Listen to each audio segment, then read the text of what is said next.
Pada pertengahan ibadah kami ini Tuhan,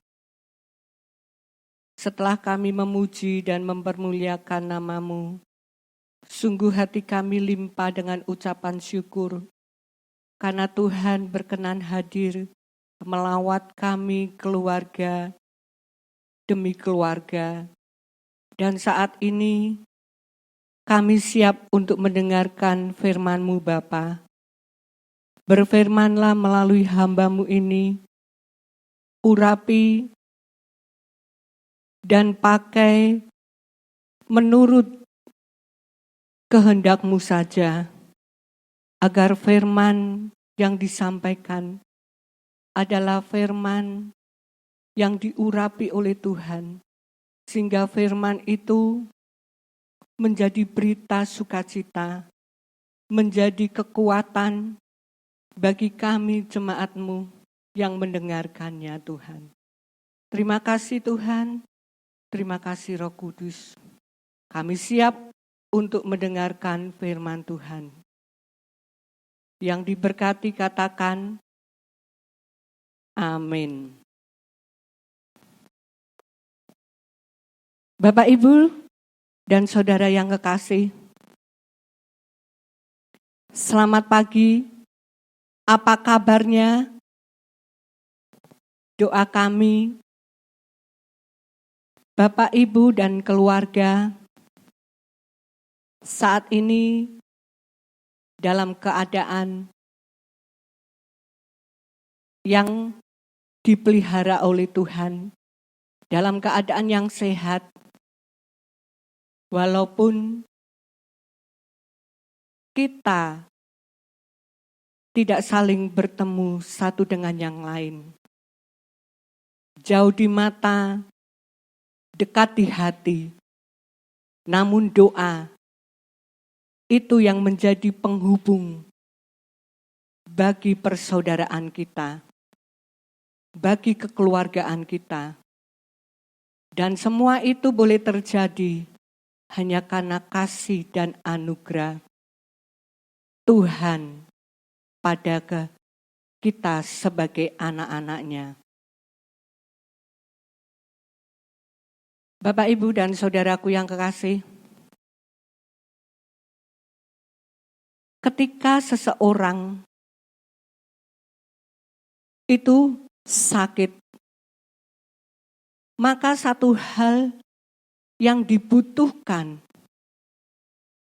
adalah kesembuhan. Kalau saat ini Bapak, Ibu, dan saudara berada di rumah, itu karena kita ingin tetap sehat, terhindar dari sakit COVID-19. Nah, Bapak, Ibu, dan saudaraku yang kekasih, tema pada pagi hari ini adalah makna kehadiran Tuhan. Sangat berarti Bapak, Ibu, kehadiran Tuhan dalam rumah tangga kita masing-masing.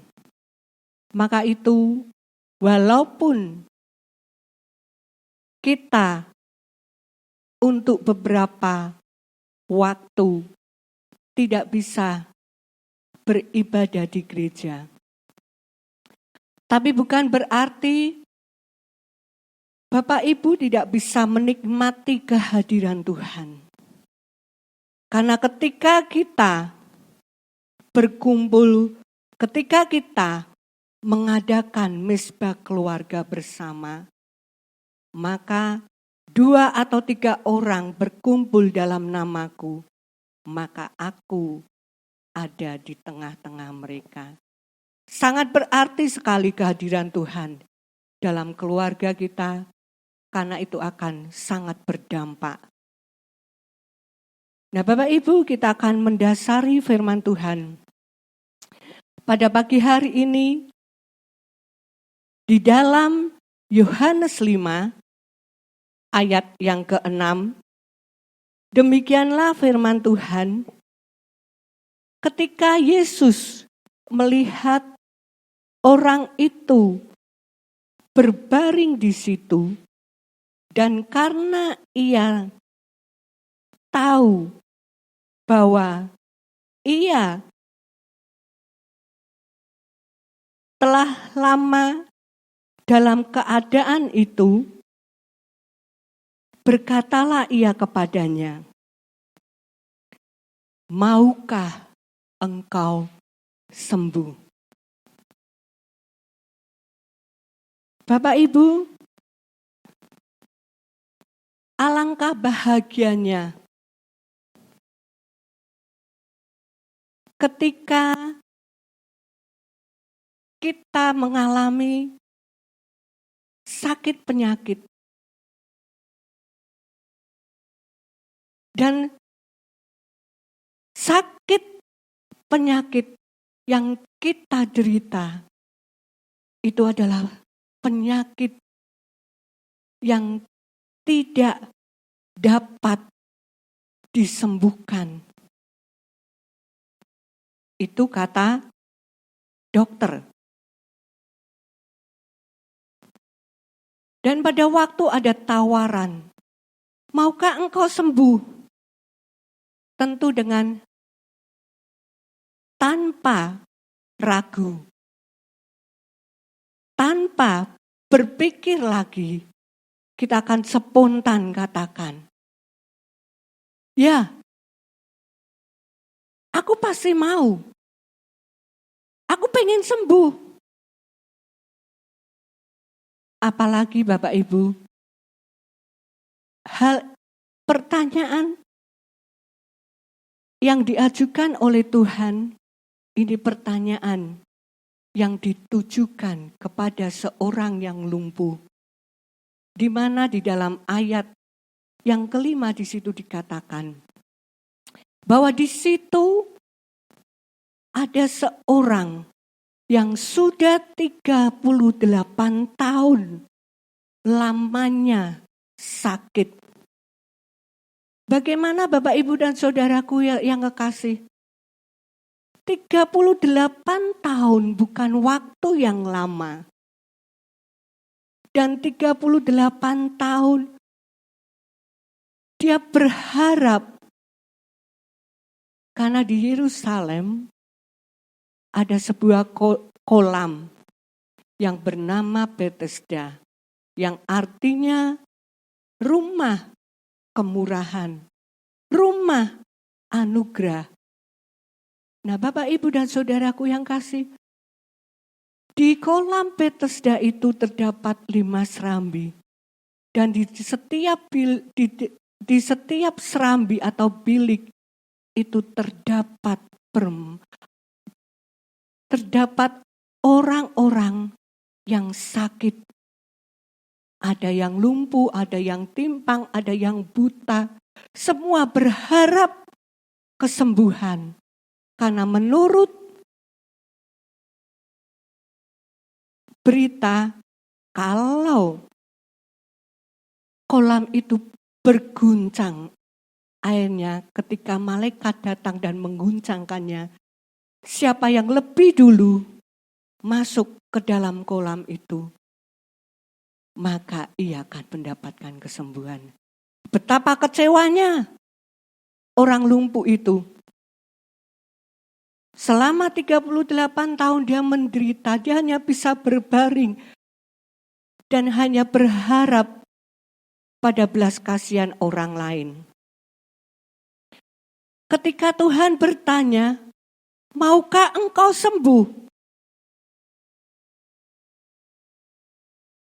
Dalam hatinya, saya percaya bahwa orang itu juga pasti mempunyai keinginan untuk bisa berjalan lagi sehingga tidak mengharapkan belas kasihan orang lain. Tapi aneh Bapak Ibu, ketika pertanyaan itu ditujukan padanya, ketika Tuhan hadir, di kolam Bethesda. Mengapa hanya orang lumpuh yang ditanya, bukan yang lainnya? Karena Tuhan tahu penderitaan yang dialami orang lumpuh itu. Dia katakan, karena ia tahu karena ia tahu apa yang dialami orang lumpuh itu. Jadi Tuhan tahu apa yang saat ini sedang terjadi di negeri kita. Dan tentunya Bapak, Ibu, dan Saudaraku yang kasih, Tuhan juga ingin menyembuhkan, Tuhan juga ingin memulihkan bangsa kita. Bapak, Ibu, ada beberapa langkah yang harus kita lalui untuk kita bisa memaknai kehadiran Tuhan. Untuk kita bisa meraih berkat-berkat Tuhan atau kesembuhan yang ditawarkan ketika Yesus hadir dalam rumah tangga kita. Yaitu 1, jangan fokus pada masalah kita, tapi ceritakanlah masalah itu, serahkanlah itu kepada Tuhan. Seperti yang dilakukan oleh orang lumpuh itu, di mana dia menjawab di dalam ayat yang ke-7 dia katakan, tetapi jawab orang sakit itu, Tuhan, tidak ada yang menurunkan aku ketika air itu berguncang. Bagaimana? Tidak ada yang bisa menurunkan aku ketika air itu berguncang. Dan kalau air itu pun berguncang, pasti ada orang lain yang mendahului aku daripada aku. Dengan kata lain, Bapak Ibu, ungkapkan apa yang menjadi masalah kita. Jangan kita fokus, jangan kita menyalahkan diri kita sendiri, apalagi menyalahkan orang lain. Tapi introspeksi. Demikian juga Bapak Ibu dengan wabah yang terjadi. Mari kita bersama-sama, kita serahkan itu kepada Tuhan.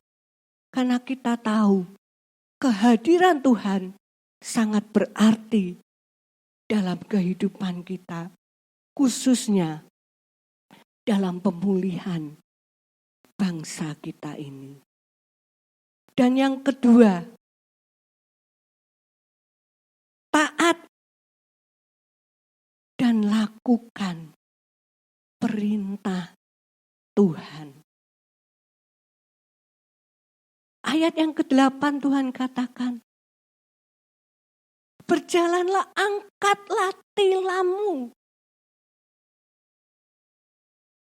Bapak Ibu, kalau pada 2 minggu lalu, ketika awal bulan Maret, bangsa Indonesia dinyatakan terkena wabah virus corona. Saat itu pemerintah menganjurkan. Pemerintah adalah wakil Tuhan. Pemerintah menganjurkan supaya kita tidak berpergian terlebih dahulu. Lebih banyak tinggal di rumah. Jaga kebersihan, cuci tangan setiap kali kita memegang apa-apa. Dan tidur atau istirahat yang cukup. Itu yang dianjurkan oleh pemerintah. Kalau kita mau lakukan itu, walaupun secara kenyataan kita mengalami kebosanan, kejenuhan, harus tinggal di rumah. Yang bekerja, ada yang bekerja online. Yang sekolah juga online. Apalagi yang ibadah. Biasanya kita berkumpul, bercengkrama dengan tetangga, dengan orang-orang yang kita kenal. Tapi saat ini, untuk sementara waktu, harus kita abaikan lebih dahulu. Kita harus lebih banyak tinggal di rumah. Itu anjuran pemerintah. Orang lumpuh ini melakukan taat apa yang dikatakan, diperintahkan oleh Tuhan. Supaya dia berjalan, dia bangun. Bangunlah, angkat tilammu. Secara logika mana mungkin orang lumpuh itu bisa bangun kalau dia tidak dipegang atau ditolong oleh orang lain. Tapi dia mau serta-merta bangun dan mengangkat tilamnya. Sehingga apa yang terjadi Bapak Ibu? Di dalam ayat ke-9 dia sembuh. Dia bisa berjalan. Itu karena dia taat, patuh, dan melakukan perintah Tuhan. Anjuran yang pemerintah lakukan supaya kita beribadah di rumah. Itu adalah anjuran yang harus juga kita lakukan. Kita juga bisa beribadah di rumah.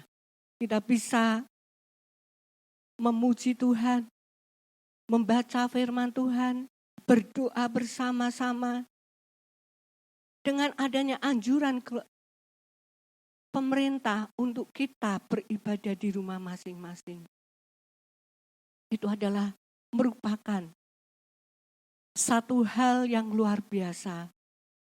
Mungkin selama ini kita tidak berpikir untuk hal itu karena kita sibuk mengejar harta, mengejar ekonomi supaya ekonomi kita bisa meningkat. Tapi dengan adanya ibadah di rumah masing-masing, Bapak Ibu bisa mengadakan ibadah keluarga, bisa membangun mezbah keluarga. Itulah yang harus kita lakukan Bapak Ibu dan saudaraku yang kasih. Dan yang ketiga Bapak Ibu, ketika orang lumpuh itu sudah disembuhkan,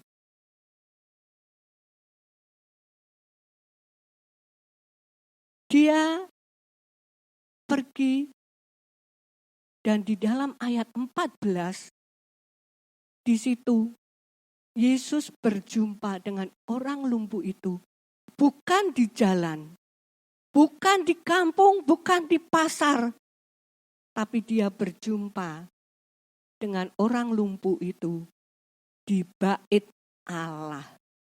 Berarti Bapak Ibu dan saudaraku yang kekasih, ketika kehadiran Tuhan itu ada dan bermakna dalam hidup kita, berkat-berkat Tuhan tercurah, jangan lupa untuk kita bersyukur kepada Tuhan. Orang lumpuh ini datang ke bait Allah.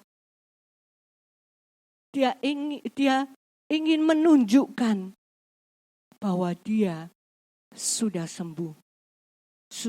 Sehingga bisa menjadi kesaksian buat orang lain. 38 tahun dia harus menderita. Tapi ketika Yesus menjumpai dia, ketika Yesus datang di kolam Betesda, ada makna yang tersendiri. Dia mendapatkan kesembuhan. Dan ketika dia disembuhkan, dia pun datang ke bait Allah. Mengucap syukur dan menyaksikan kemurahan Tuhan. Nah Bapak Ibu dan saudaraku yang kasih, bait Allah memang seringkali kita katakan secara fisik, bangunan fisik itu adalah gereja. Tapi bait Allah yang sesungguhnya adalah diri kita sendiri. Sudahkah kita menjadi bait Allah? Menjadi berkat bagi banyak orang, menjadi kesaksian bagi banyak orang. Bapak, Ibu, dan saudaraku yang kasih, saat ini bangsa kita sedang mengalami wabah virus corona. Menjadi beban buat kita untuk kita doakan. Seperti saat Tuhan Yesus mau disalib. Ketika Tuhan Yesus akan disalib, apa yang dilakukan oleh Tuhan? Dia datang ke Taman Getsemani. Dia berdoa. Dia katakan, kalau boleh Bapa, lalukanlah cawan ini daripadaku. Cawan. Karena dia tahu saatnya dia harus menderita, menanggung dosa manusia. Sampai di situ dikatakan, sampai dia peluhnya mengeluarkan. Peluh yang dia keluarkan seperti titik-titik darah yang bertetesan.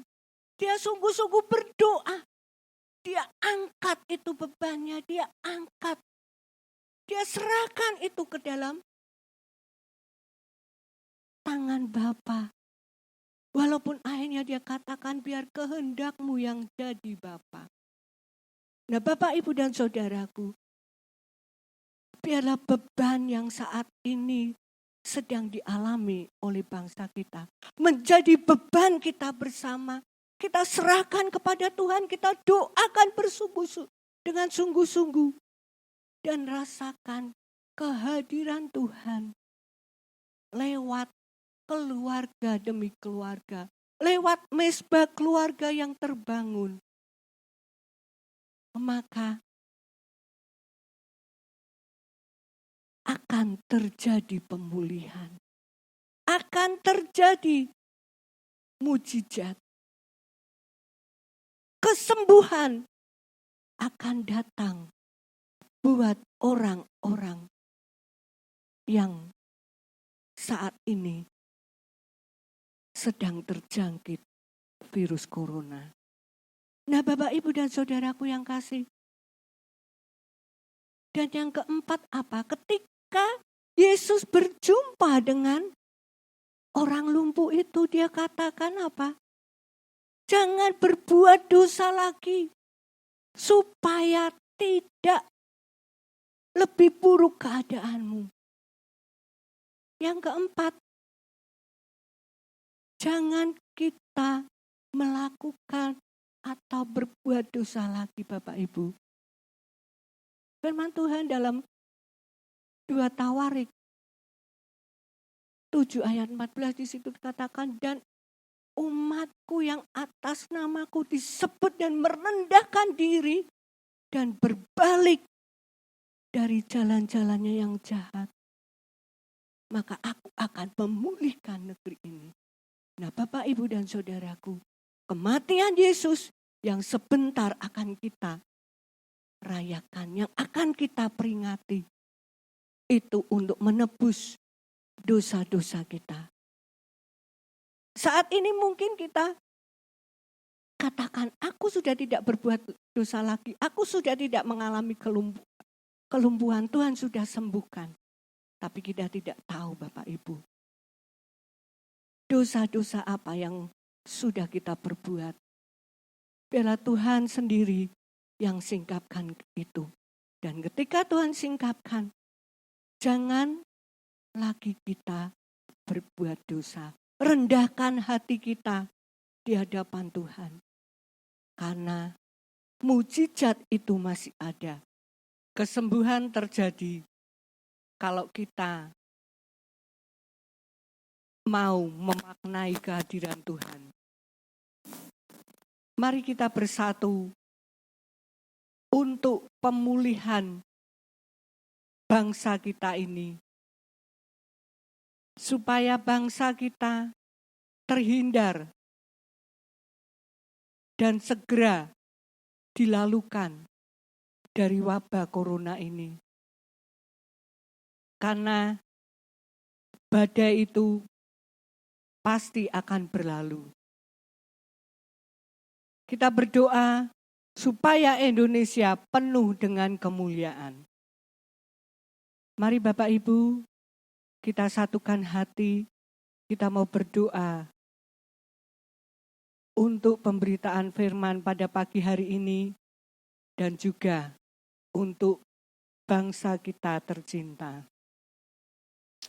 Bapa di dalam surga, segala puji syukur kami naikkan ke hadirat-Mu.